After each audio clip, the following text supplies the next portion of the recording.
हमारे गुरुजी कहा करते थे, सुबह ब्रह्म मुहूर्त में 3:30 से 4-5 बजे तक जो जाग जाए वो सबसे अच्छा होता है। अगर 5 बजे तक नहीं जाग पाया तो 5 से 6, 6:30 बजे तक जाग जाए तो भी ठीक है। लेकिन अगर सूर्य उदय हो गया और उसके बाद जागता है वो ठीक नहीं है। और अगर सूर्य चढ़ गया है, 8-9 बज गए हैं, 10 बज गए हैं, तो हमारे पूज्य गुरुदेव उन्हें राक्षस कहते थे। ये प्रत्यक्ष राक्षस है। वो अलग बात है कि जो ड्यूटी वाले हैं बेचारे, रात में ड्यूटी करते हैं, रात में दिन में सोते हैं, उनके लिए नहीं कही गई ये बात।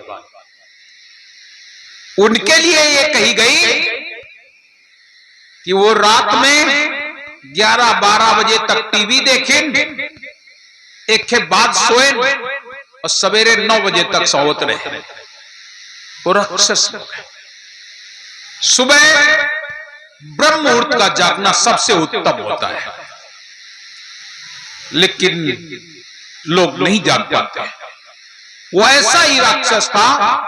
11 बजे वो उठा और उठते ही अपनी दासी से बोला, दासी पानी भर के ला, स्नान करेंगे। राजा था, सोने का कलसा उसने लिया और तालाब की ओर रवाना हुआ। सदगुरु बोले, सामने अगर नहीं चेतेगा तो ऐसे सही। जिस तालाब में दासी पानी भरने गई, उसी तालाब के पास सदगुरु हैं। जैसे ही दासी ने उस सोने के घड़े को तालाब में डुबाया, और घड़ा उसी पानी में बैठ गया। दासी ने बड़ा मेहनत किया निकालने का, लेकिन वो निकाल नहीं पाई। आसपास कुछ लोग थे, उनको बुलवाया कि घड़ा निकल जाए, लेकिन घड़ा नहीं निकला। लोगों ने जाके राजा को बताया कि राजा साहब घड़ा तो निकल ही नहीं रहा।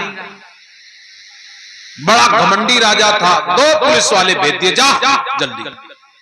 पुलिस वाले गए, 2-4 लोग और गए, बांध करके उसको निकाल रहे, नहीं निकल रहा। 2 नहीं निकाल पा रहे तो 4 चले जाओ, 4 नहीं तो 8 चले जाओ, 8 नहीं तो 16 चले जाओ, 32 चले जाओ, पूरी पलटन भेज दिया।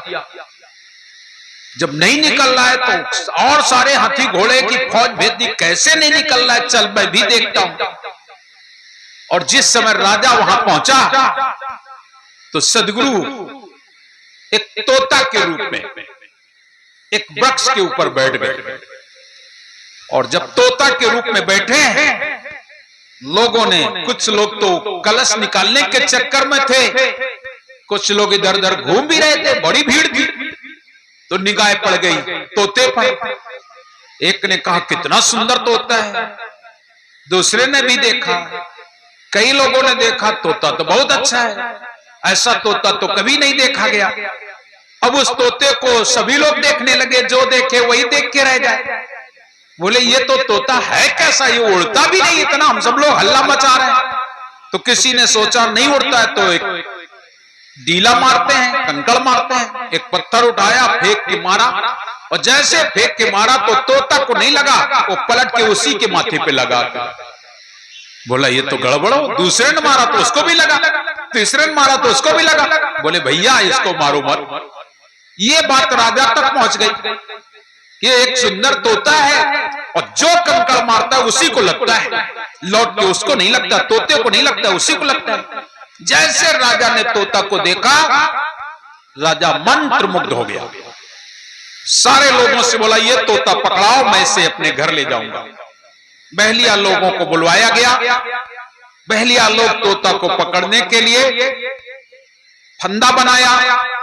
जैसे फंदा फेंके, सदगुरु कभी छोटे हो जाए, फंदा बड़ा निकल गए, कभी फंदा छोटा बनाए तो सदगुरु बड़े हो जाए, वो फंसे ही ना।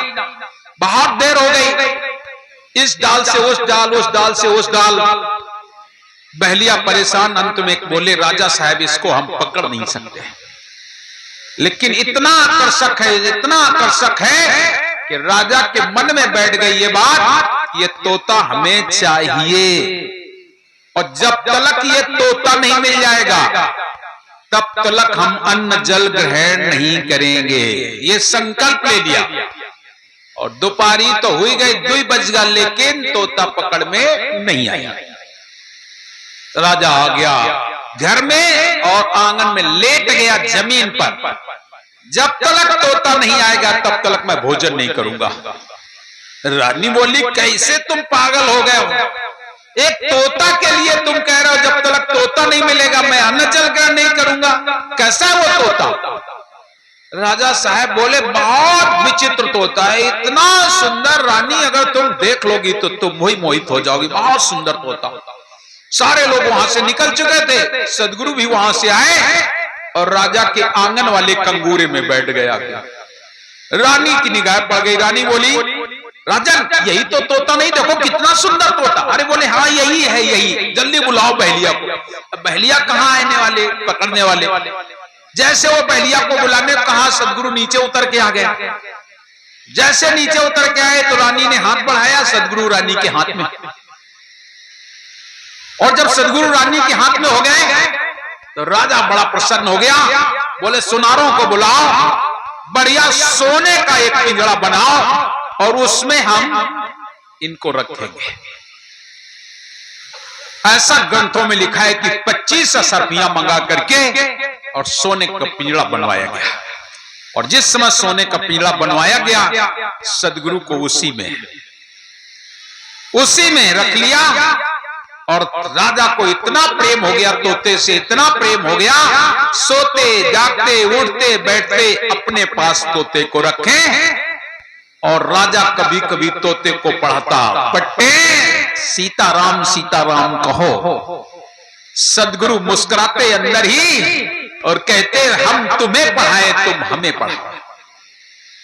अरे हम तुम्हें बताने आए हैं, तुम मुझे बताने आए हो। ऐसा करते करते महीनों बीत गया, लेकिन उसके समझ में नहीं आया। सदगुरु बोले, अब इसको समझाना ही पड़ेगा। एक दिन राजा कचहरी चला गया और तोते को छोड़ गया महल में। सदगुरु ने अपने शब्द से राजा के महल में आग लगा दी। भयंकर आग जलने लगा। सारे द्वारपाल नौकर चाकर सब भगे राजा साहब के पास। राजन, महल में आग लग गई, महल में आग लग गई, महल में आग लग गई। देखा तो महल जल रहा था। राजा कहने लगा, दौड़कर जल जाने दो, लेकिन मेरा तोता कहां है?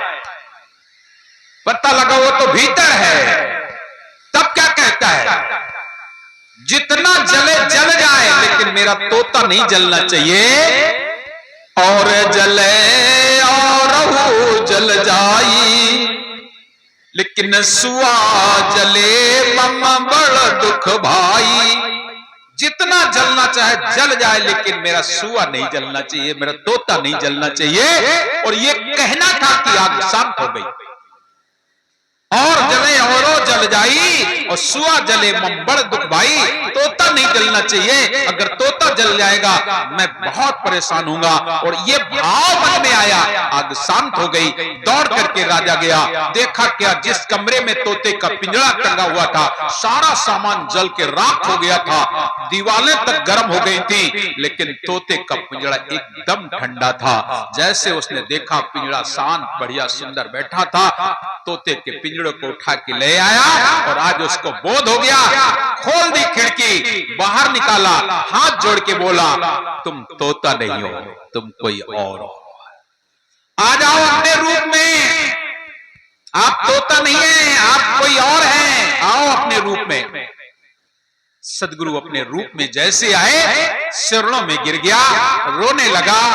मैं एक अधम नीच अभिमानी पापी पाखंडी, और उसके लिए आप मेरे यहां पिंजड़े में, मेरे पिंजड़े में बंद रहे। धन्य है प्रभु आपकी महिमा, आपकी लीला अपरंपार, तुमने मेरा जीवन बदल दिया।